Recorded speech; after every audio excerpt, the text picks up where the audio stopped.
Lukas 14 ini, satu pasal ini sungguh menarik, saudara. Kalau kita kupas, satu pasal ini sungguh menarik karena di situ diceritakan bahwa Yesus pada waktu itu mendapatkan undangan dari seorang Farisi. Setelah bisa temukan dalam ayat yang pertama, pada satu hari Sabat, Yesus datang ke rumah salah seorang pemimpin dari orang-orang Farisi untuk makan di situ. Saudara-saudara,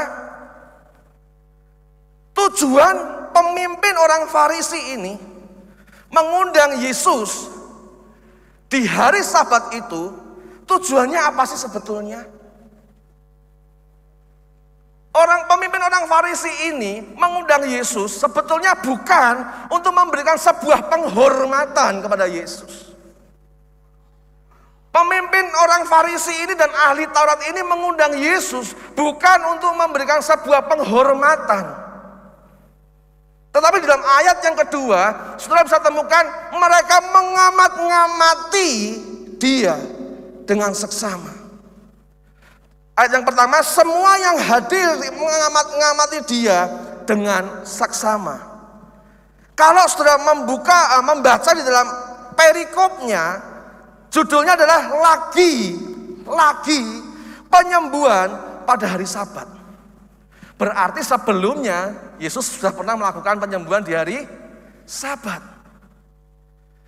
Sebetulnya satu pasal 14 ini ingin menjelaskan bagaimana sih perjamuan Allah yang menjadi satu kerinduan banyak orang Farisi.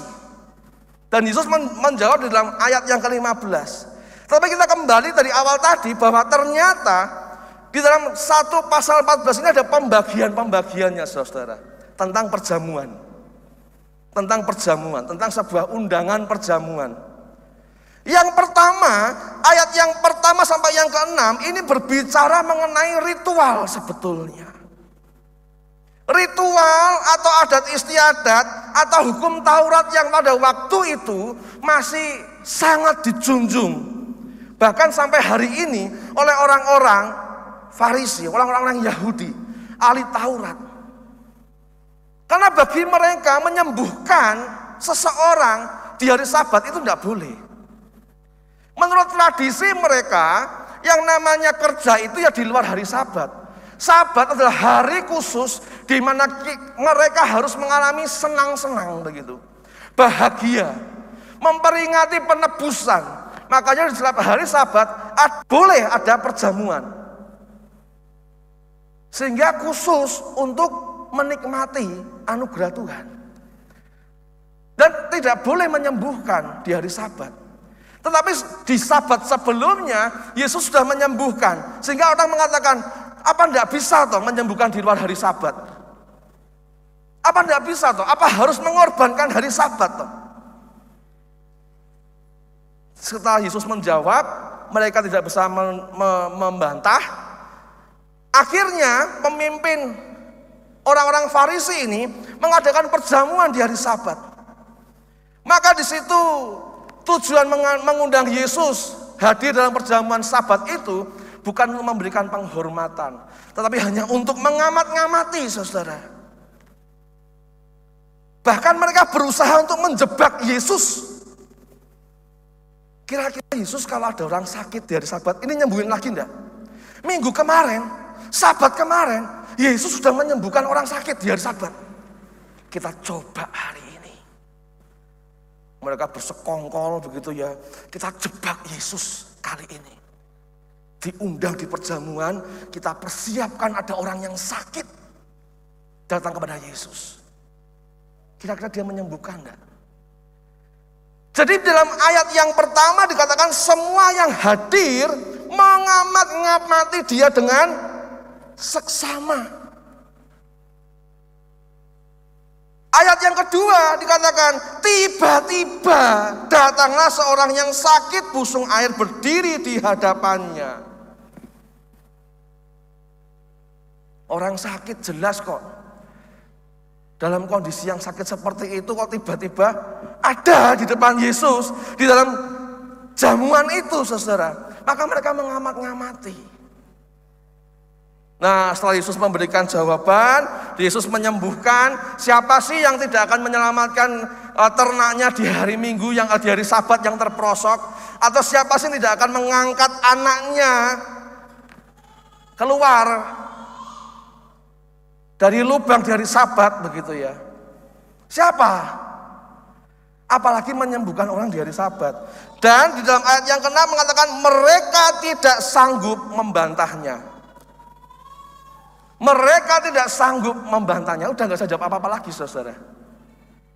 Nah, maka selanjutnya Yesus melanjutkan sebuah pengajaran kepada para tamu undangan di situ, di mana mereka diajarkan bahwa ketika engkau diundang oleh yang pemberi jamuan, janganlah suka mencari tempat yang terhormat, supaya kamu jangan malu gitu loh. Jangan-jangan kursi yang kamu tempati itu bukan untuk kamu. Di sini Yesus mengajarkan tentang kerendahan hati. Jadi kalau maju, kalau diundang, pilihlah kursi yang sekiranya tidak untuk orang terhormat. Supaya kalau si empunya pesta mempersilakan engkau jalan duduk di tempat yang terhormat, engkau tidak malu. Yesus ingin mengajar tentang kerendahan hati. Selanjutnya masuk ke dalam ayat yang ke-17 sampai dengan yang ke-14. Yesus menegur lagi orang Farisi. Ini kita belajar latar belakang dari pasal 14 ini dulu ya. Jadi yang pertama tadi, mereka ingin menjebak Yesus dengan ritual-ritual, adat istiadat, hukum Taurat. Di dalam perikop selanjutnya Yesus justru mengajarkan tentang bagaimana sikap kerendahan hati. Bukan malah menyombongkan diri minta dihormati, tidak. Tapi belajar tentang kerendahan hati. Yang selanjutnya Yesus mengajarkan tentang kamu itu loh kalau ngundang orang, jangan ngundang yang kaya-kaya, yang punya nama yang terhormat. Buat apa? Cobalah kamu ngundang itu ya, yang orang-orang miskin, buta, lumpuh begitu ya. Setelah perhatian dalam ayat yang ke-15, tetapi apabila engkau mengadakan perjamuan, undanglah orang-orang miskin, orang-orang cacat, orang-orang lumpuh, dan orang-orang buta. Dan engkau akan berbahagia karena mereka tidak mempunyai apa-apa untuk membalasnya kepadamu. Sebab engkau akan mendapat balasnya pada hari kebangkitan orang-orang benar. Saudara bisa bayangkan enggak sih kalau seumpama kita ada di situ, saudara? Situasi perjamuan yang seharusnya merupakan sebuah hal yang istimewa, yang penuh dengan sukacita, yang penuh kebahagiaan, harusnya senang-senang, malah dapat seperti ini. Mereka yang tujuannya awalnya ingin menjebak Yesus, mereka berpikir akan ketika ketahuan salahnya mereka akan bahagia. Nah, ketahuan kan Yesus melanggar hukum Sabat. Yang tadinya mereka sedang mencari waktu untuk bersukacita karena mengetahui Yesus melakukan kesalahan, justru dibalik sama oleh Yesus. Dari masalah ritual, dari masalah kerendahan hati, karena mereka orang Farisi, ahli Taurat adalah orang-orang yang sangat merasa dirinya terhormat dan bahkan pasti dipilih Allah selamat begitu ya. Lalu yang selanjutnya mengatakan, kalau ngundang itu jangan ngundang yang sahabat-sahabat dan lain sebagainya, yang mampu, yang terhormat, yang kaya. Undang yang buta, yang miskin dan lain sebagainya. Maka engkau akan mendapatkan balasan pada hari kebangkitan orang-orang benar. Dalam situasi ini mereka sudah punya jawaban apa-apa lagi. Mungkin ketika waktu zong.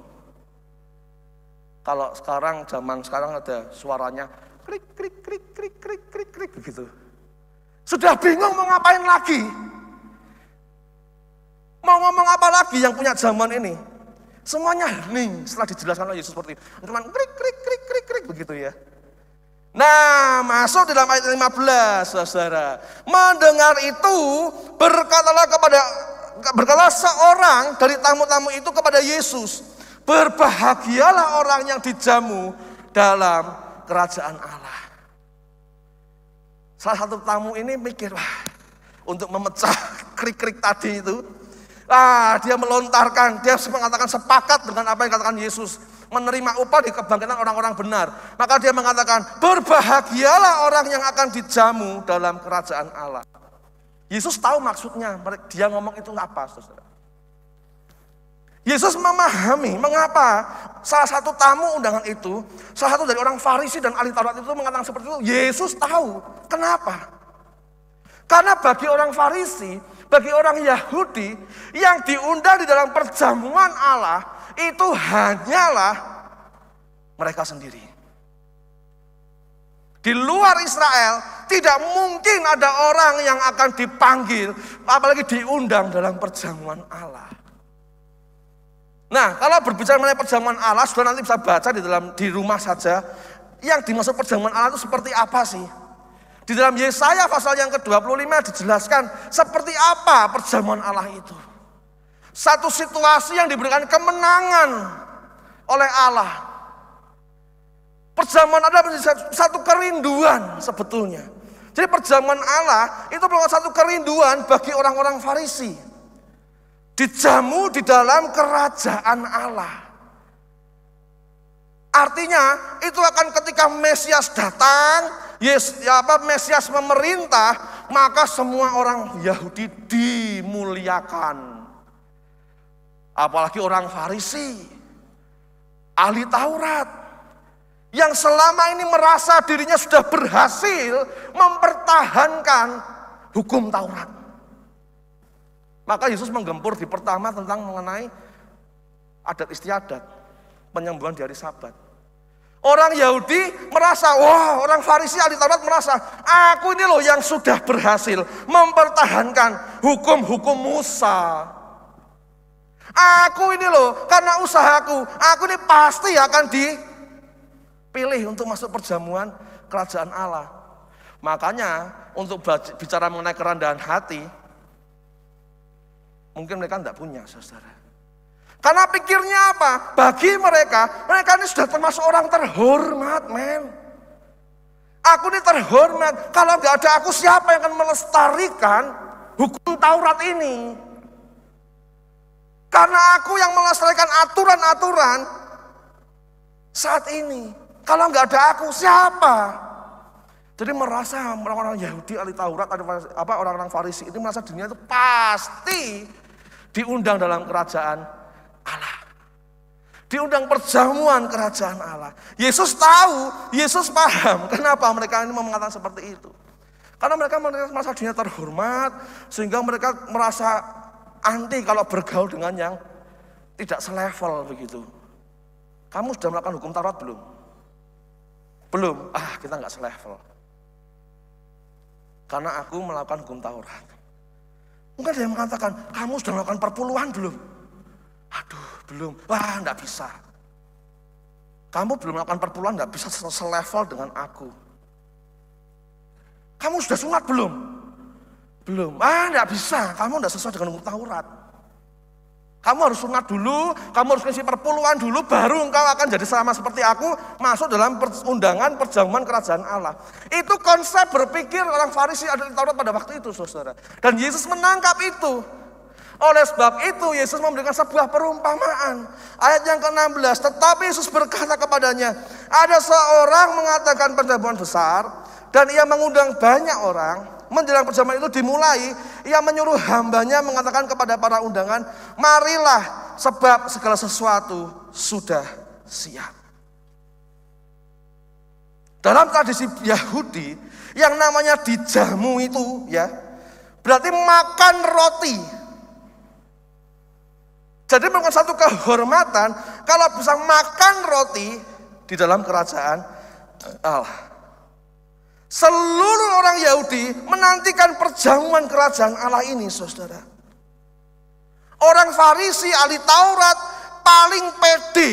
Mereka meyakin pasti duduk di kursi kehormatan dalam perjamuan kerajaan Allah.